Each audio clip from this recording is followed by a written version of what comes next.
The look on Eleanor's face when she realized her plan had backfired was something I'll never forget. My mother-in-law stood in my grandmother's restored Victorian mansion, waving forged documents and screaming about family property, while my husband Thomas watched silently from the corner. Neither of them knew that I'd discovered their scheme months ago, or that my surprise was waiting in the next room.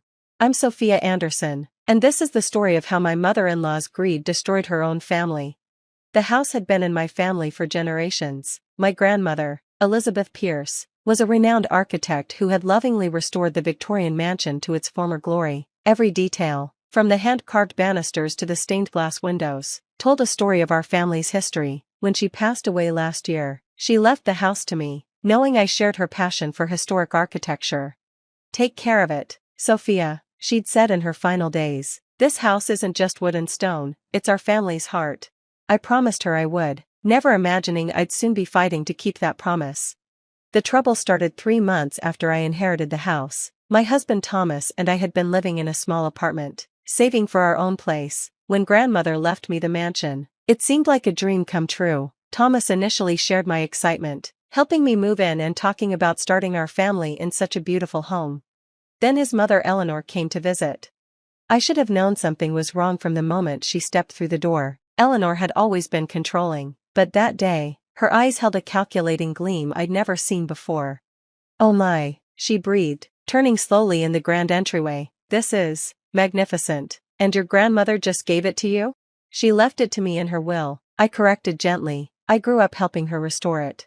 Eleanor's lips tightened. "Well, isn't that convenient? Now that you're married to Thomas, I suppose this is family property." I felt a chill at her words but brushed it off. "Would you like a tour?" As I showed her around, Eleanor's comments became increasingly pointed. "This house is much too big for just 2 people. The family could use this space for gatherings. These antiques should really stay in the family."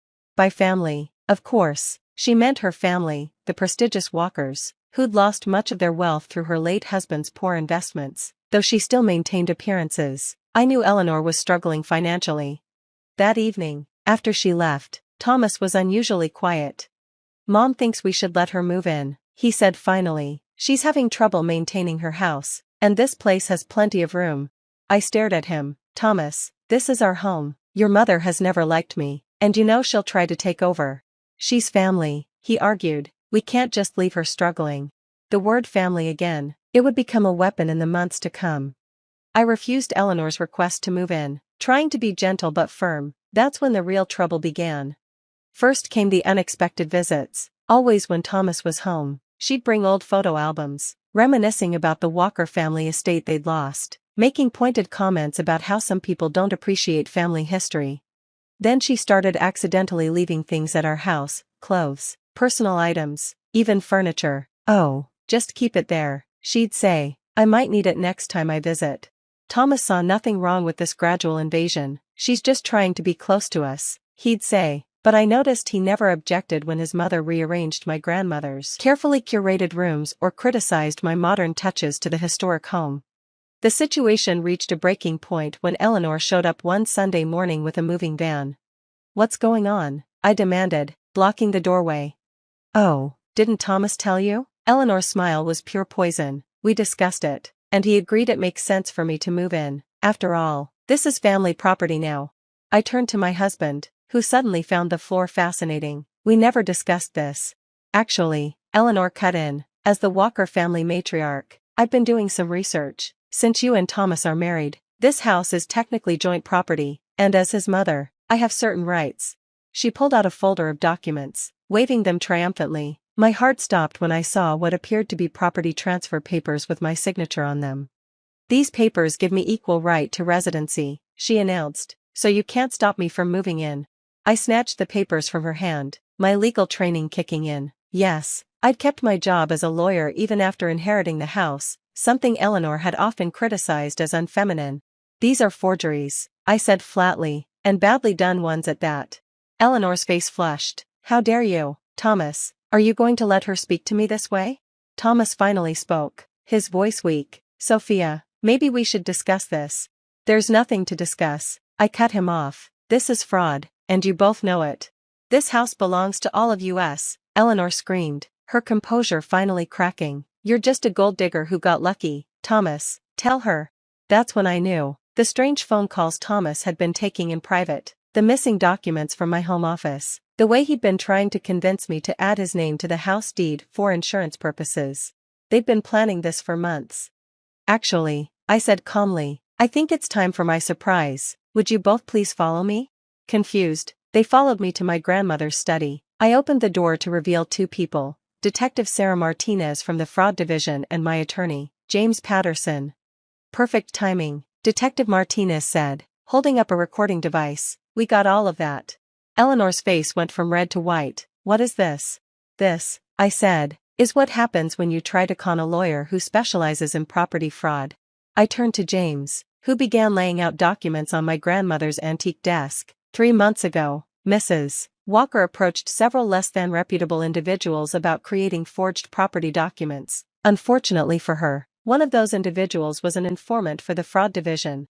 Detective Martinez picked up the narrative. We've been building a case ever since. The attempted fraud today is just the final piece of evidence we needed. You set me up, Eleanor whispered. No, I corrected her. You set yourself up. I just made sure there were witnesses. Thomas finally found his voice. Sophia, you can't do this. She's my mother. I turned to him, feeling oddly calm. And I'm your wife. Or did you forget that when you were helping her plan this? I was just trying to help my family. No, you were trying to steal from your family. I am your family, Thomas. Or at least, I was. I nodded to James, who pulled out another set of papers. These are divorce papers. I've already filled out my part. Thomas staggered back. Divorce? Over this? Over this? I laughed incredulously. You conspired with your mother to try to steal my inheritance, my grandmother's legacy. You betrayed every promise you ever made to me, and you don't even have the decency to admit it. Eleanor tried one last time. You're overreacting. We can work this out as a family. Stop saying that word, I snapped. Family doesn't try to steal from each other. Family doesn't forge documents or conspire behind each other's backs. You want to know what real family means? Let me show you something. I walked to my grandmother's desk and pulled out her journal. My grandmother wrote this the day she decided to leave me the house. Would you like to hear it? Without waiting for an answer, I began to read. Today I watched Sophia working on the garden restoration. Just as she's helped me restore every part of this house since she was a little girl. She doesn't know it yet, but this house will be hers someday. Not because she's my only grandchild, but because she's the only one who truly understands that a home is more than just property. It's a repository of love, memories, and dreams. I know she'll honor those dreams and pass them on to the next generation. I closed the journal, looking at my husband and mother-in-law. That's what family means. It's not about ownership or control. It's about honor, trust, and love, 3 things you know nothing about. Detective Martinez stepped forward. Mrs. Walker, we'll need you to come down to the station to make a statement. This is ridiculous, Eleanor protested. Thomas, do something. But Thomas just stood there, finally realizing the magnitude of what he'd done. I'll have my things out by the end of the week, he said quietly. Don't bother, I replied. I've already packed them. They're in storage. You can collect them after you sign these. I pointed to the divorce papers.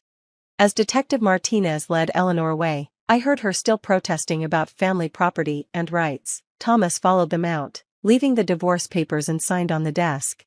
I stood in my grandmother's study, surrounded by the history and love she'd built into every inch of this house. For the first time since this nightmare began, I let myself cry. But they weren't tears of sadness, they were tears of relief, of release, and maybe a little bit of pride. My grandmother had trusted me to protect her legacy, and I had. The aftermath was both easier and harder than I expected. Eleanor was charged with attempted fraud and forgery. She took a plea deal to avoid jail time, but the scandal destroyed what was left of her social standing. The last I heard, she had to sell her house and move in with her sister in Florida. Thomas fought the divorce at first, claiming he'd only been trying to help his mother, but when his own role in the conspiracy came to light, he quickly changed his tune. He signed the papers and moved to another state, apparently unable to face the consequences of his actions. The hardest part was dealing with mutual friends who thought I should have been more understanding about Eleanor's actions. She's still family, they'd say, echoing Thomas's words. But that's the thing about family, real family stands up for what's right, even when it's difficult. My grandmother taught me that. I threw myself into continuing my grandmother's work on the house. Each restored piece of molding, Each carefully preserved fixture became a testament to the true meaning of family legacy. 6 months after the incident, I was working on restoring the garden when a familiar face appeared at the gate. "Miss Pierce?" It was Detective Martinez. "I'm off duty, but I was in the neighborhood and thought you might like to know." Mrs. Walker's sister kicked her out. Apparently, she tried the same property scheme with her. I had to laugh. Some people never learn. "Would you like to come in for tea?" I offered. I just finished restoring my grandmother's conservatory. As we sat among the blooming flowers, Detective Martinez, Sarah, admired the work I'd done. "You know, my grandmother was an architect too. She would have loved this place." That conversation led to others, and soon Sarah became a regular visitor, helping me with the restoration work. She understood what this house meant, not as property, but as a living testament to family love and heritage. A year later, I was surprised to receive a letter from Thomas. He'd written to apologize, saying he finally understood what he'd lost, not the house, but the trust of someone who had truly loved him. I didn't respond. Some betrayals can't be undone with words. Instead, I focused on building a new kind of family. I started a program for young architects interested in historic preservation, offering internships and workshops in my grandmother's restored workroom. The house that Eleanor had tried to claim as family property became a true family legacy, nurturing new generations of dreamers and builders.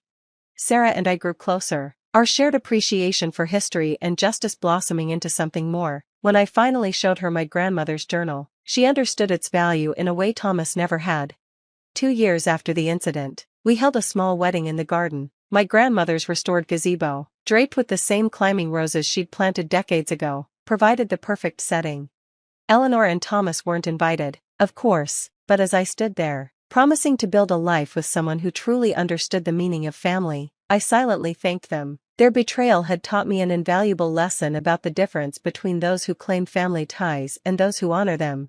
The house stands prouder than ever now, its restored beauty a daily reminder that some things can't be bought, stolen, or claimed. They can only be earned through love, respect, and understanding. Last week, I found an old photo of my grandmother standing in front of the house the day she finished the initial restoration. Her smile radiates the same joy I feel every time I walk through these halls.